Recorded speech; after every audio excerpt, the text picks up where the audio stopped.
How's it going, my G's? It's Arced One Face, and today we've got another Neurofunk Nanny tutorial for you guys. If you're new to the channel, make sure you please like and subscribe. If you're not new to the channel, make sure you hit one of those beautiful onion buttons down below.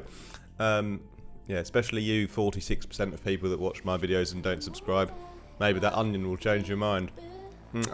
Anyway, today I've got a plan. I've got a real good plan because I've come up with an idea that you can make some funkier, kind of funkier stab grooves.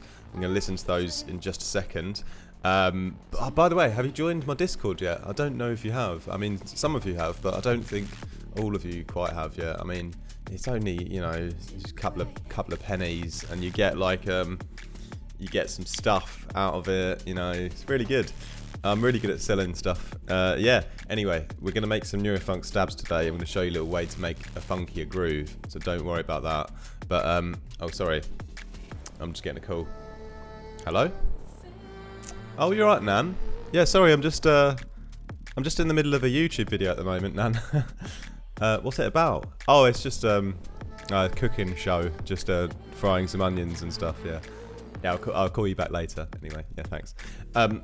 Yeah, sorry. So the plan is to actually we're going to take over the world essentially with a Neurofunk Nan army. Don't tell my Nan about that. But yeah, so let's just get straight into the video, and I'm going to show you my Neurofunk Nana stabs.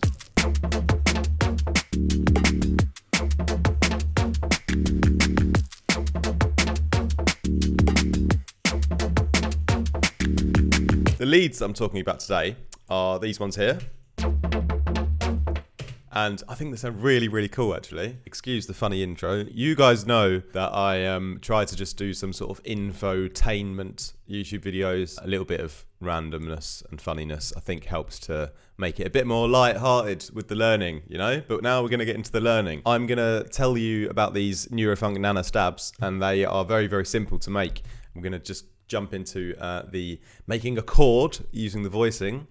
Then the tip that I have for some more interesting filter movements and grooves, so the movement after that.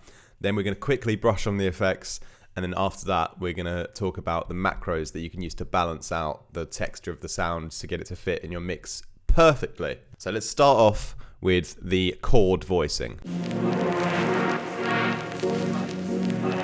So I've taken everything off here, and we're going to create the basis of the sound in this beautiful synth called Vital by creating sort of chord out of all the oscillators, and it's really easy to follow actually. I dropped this preset in my Discord anyway today in case you want this sort of exact copy, but you can easily replicate this.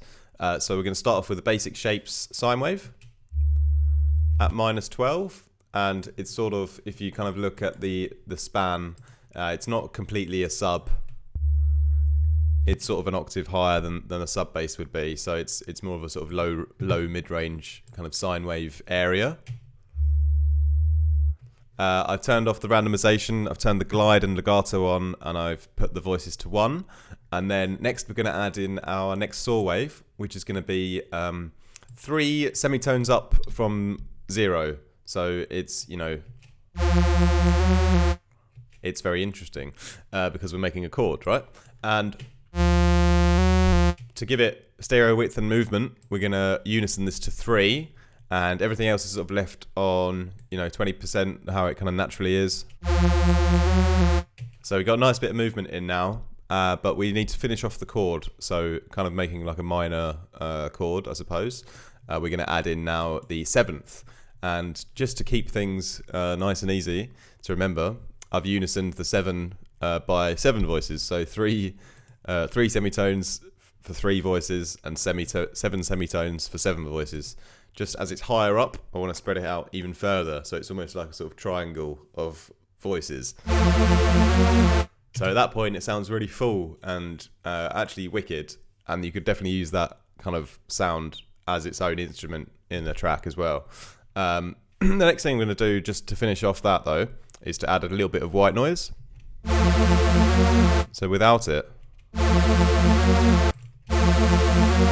just adds this natural finish to the high end always. That's why I love white noise for that. I've taken up the attack a little bit, so it's a bit of a softer start. And that pretty much completes the basic chord voicing. So now the most important part of the sound, and the coolest part, is adding the filter movement. Everything is being filtered by this low pass here, so everything is turned on and it's all running through that. And how we're going to create this groove, we're just going to use 2 LFOs on the cutoff. So often I would just, use one to control the movement. But from now on, let's use 2 LFOs to control the movement so we can get more complex patterns, and quite easily and sort of almost randomly just by changing the speed. The cutoff is set very low, 40 Hertz, and then I have 2 LFOs and they're both sort of going halfway up the pie chart almost. And yeah, they're both on a ramp down, so you just select saw down in the menu here. And so the first LFO is just on quarter notes. And the second LFO is at 1/8 notes dotted, because you can see this little dot here, so a little bit more offbeat.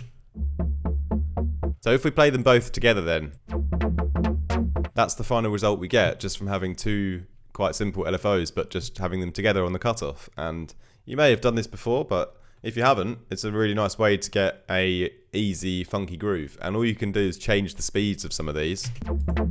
For example, we could try triplets here.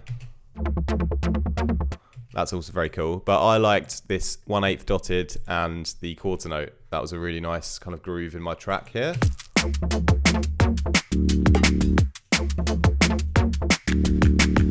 So make sure you drive up the filter, and then, I'm using another filter, but this is going to be more important in the macro stages. So let's move on next to the effects. So where the sound was quite simple in its design, it's going to benefit a lot more from having some nice effects on it. And a lot of these I'm going to be controlling via the macros, which we'll sort of discuss after. But let's just quickly brush over which effects I'm using and why. The chorus, just to add a nice stereo image, and this is not being macroed, it's just at 13%. The compressor, that's going to come on later on a special effects. The distortion, we're going to saturate the sound and drive up the volume a little bit, just sort of driving it up by 1 dB. And then a little bit of reverb, that's going to be macroed in later, just taking out the low end there. And then a little delay with a sort of tail that we're going to also be able to control in a macro. And then if I have EQ'd it, nope, I've left the EQ off. So a little bit of a short section for this part of the video, but those are the 5 effects that I'm using. And it's just a little bit of each one to create, this extra kind of quality to the sound. So talking about the macros then, we've got 4 in total, and 3 of them are controlled here on the effects section. And these are the crunch, and this is basically where I'm going to be turning on the compressor mix. And you can see it going up and down there.